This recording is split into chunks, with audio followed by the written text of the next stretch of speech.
नमस्कार मित्रांनो, तर पारो मालिकेत आपल्याला असं बघायला मिळतंय, पारू सावलीला म्हणते, सावली तू आता आतमध्ये चल आणि माझ्या देवी आईला ताराचं सगळं सत्य सांगून टाक. माझ्या देवी आई खूप चांगले आहेत, आमचं घरसुद्धा खूप चांगलं आहे, ते तुला समजून घेतील, तू आतमध्ये चल. सावली म्हणते, अगं मी कसं काय सांगू, अगं इकडे काही भैरवी माईंना कळलं तर. पारो म्हणते, सावली माझ्यावर विश्वास ठेव, काहीही होणार नाहीये, तू आतमध्ये चल, देवी आई तुला समजून घेतील, तू चल आतमध्ये. पारो सावलीला आतमध्ये घेऊन जाते. तर इकडे सगळेजण आतमध्ये बसलेले असतात. पारो सगळ्यांना चहा आणून देते आणि दामिनी ही तिथेच बसलेली असते. अहिल्या म्हणते, दामिनी पाहुणे आलेत ना, तू दुसरीकडे बस, त्यांना बसू दे. दामिनीला खूप राग येतो. दामिनी तंतनच दुसरी जागा बघते. ती खुर्ची आणायला सांगते आणि खुर्चीवर बसते. भैरवी आणि तारा यांच्याबरोबर ती मागे बसलेली असते. भैरवी ताराला म्हणते, तारा अगं बघितलंस ना, केवढं मोठं वैभव आहे हे. अगं तू या घरची सून झालीस ना, मग हे वैभव तुला मिळेल. अगं अख्ख्या आयुष्यभर संपणार नाही एवढं वैभव आहे. आणि आदित्य आपल्या स्टेटसला शोभेल असं आहे. म्हणून मी म्हणते, तू आदित्यची बायको हो आणि या घरामध्ये राणी म्हणून राज्य कर.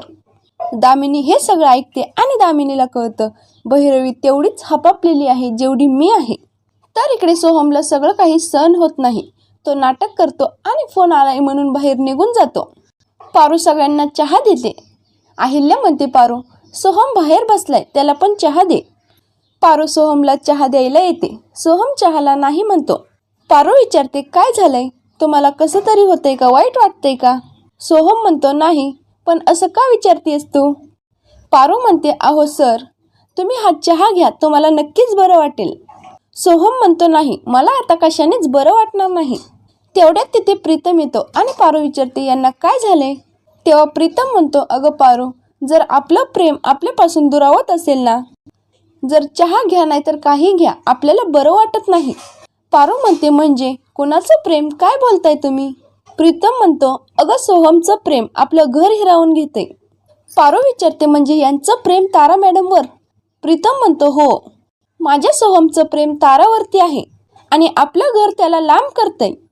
पारू, जसं तू मला माझं प्रेम मिळवून द्यायला मदत केली होतीस ना, तशी सोहमला पण त्याचं प्रेम मिळवून दे ना. पारू, प्लीज, तूच काहीतरी करू शकते. सोहम म्हणतो, प्रीतम हे काय बोलतोयस तू. प्रीतम म्हणतो, तुला काही साधी सुधी मुलगी वाटली का.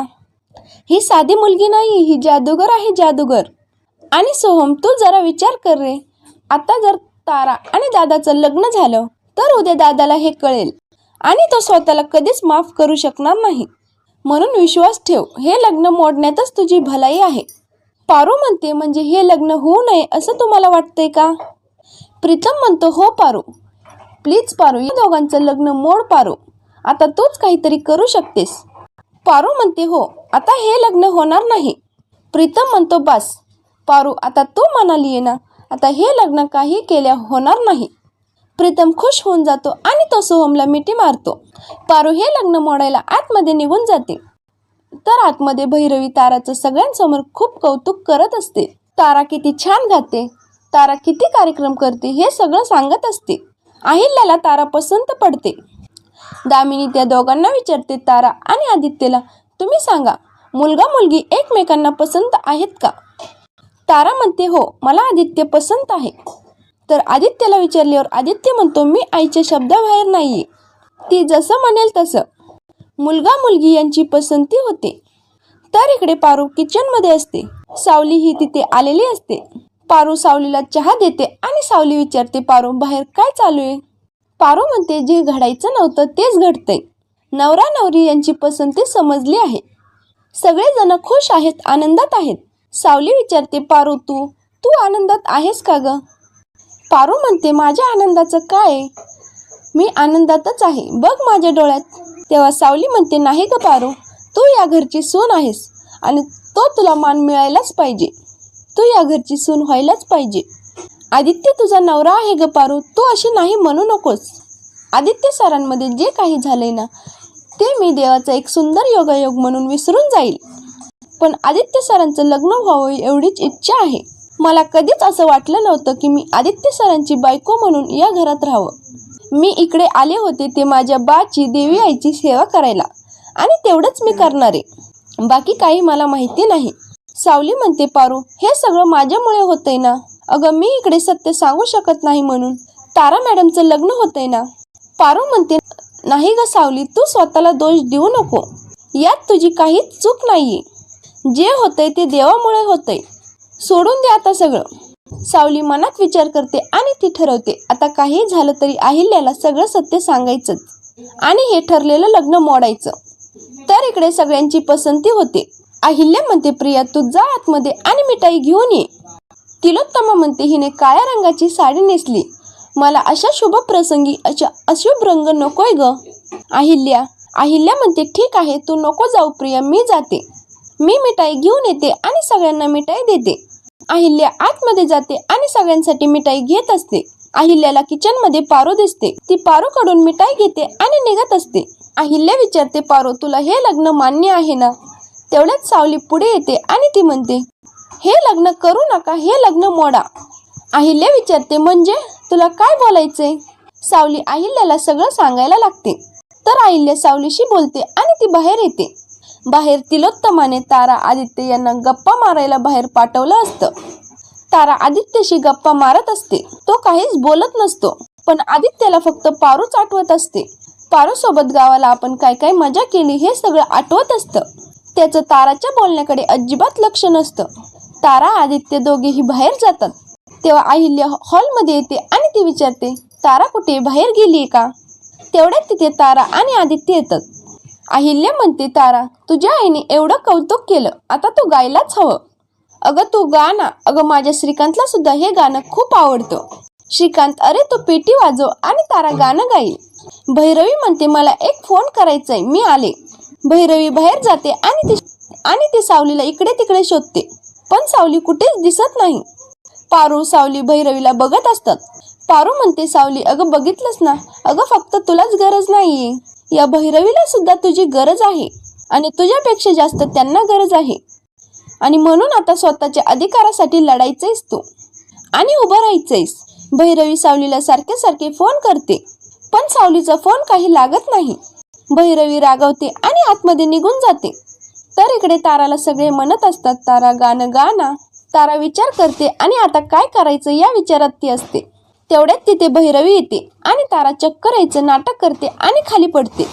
भैरवी म्हणते अहो सारखं एकामागे एक शो चालू आहेत, त्यात हे मुलगी बघण्याचा कार्यक्रम आणि एवढे सगळे जण, तिला सवय नाहीये ना या सगळ्याची, त्यामुळे चक्कर आली असेल.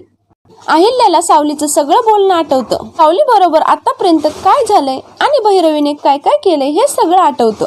अहिल्याने सावलीला वचन दिलेलं असतं की मी बाहेर कोणाला काहीच सांगणार नाही, तुला कोणती मदत लागत असेल तर मी करणार.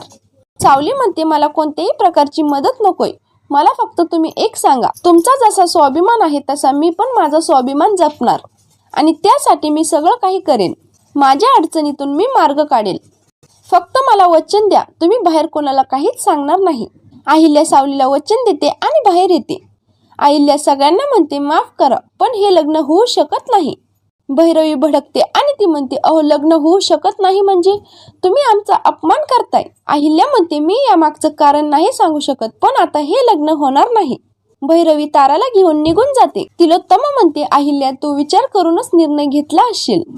तिलोत्तमा अहिल्या यांच्या थोड्याफार गप्पा होतात आणि पारू हळदी कुंकू देते आणि अहिल्या सगळ्यांना हळदी कुंकू लावते आणि सगळेजण तिथून निघतात.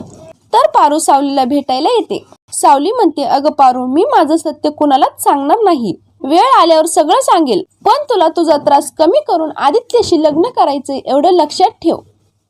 पारू म्हणते मला त्याची काहीच अपेक्षा नाहीये. दोघी एकमेकांशी गप्पा मारतात आणि निघून जातात. आदित्य तिथे येतो आणि विचारतो पारू अगं ही तर काटावरची मुलगी आहे ना. पारू म्हणते हो, ही माझी मैत्रीण आहे सावली, खूप सुंदर गाणं गाते ती. पारू आदित्यकडे बघते. आदित्यच्या चेहऱ्यावरती वेगळाच ग्लो आलेला असतो. पारू म्हणते आदित्य सर अहो तुमचं एवढं लग्न मोडलंय तरी पण तुमच्या चेहऱ्यावरती ग्लो तसाच आहे. आदित्य म्हणतो हो ग पारू. पारू म्हणते आदित्य सर तुम्ही पण माझ्या लाईनीत आलात, माझं पण लग्न मोडलंय आणि तुमचं पण लग्न मोडलंय. दोघेही एकमेकांना टाळ्या देतात आणि आपला आजचा हा भाग इथेच संपतो. अशाच मालिकेचे पुढील भाग पाहण्यासाठी चॅनलला नक्की सबस्क्राईब करा आणि व्हिडिओला लाईक करा. धन्यवाद.